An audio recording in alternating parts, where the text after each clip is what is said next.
You ask Tiger to solve. This deals with linear equations with one unknown. The final result is x equals 4. Let's solve it step by step. Group all x terms on the left side of the equation. Subtract 6x from both sides. Group like terms.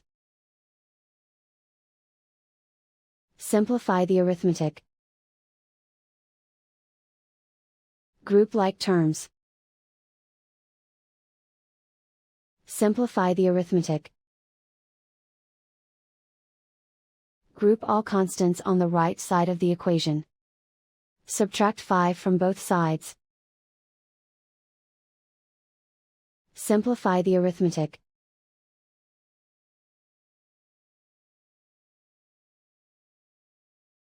And so the final result is x equals 4.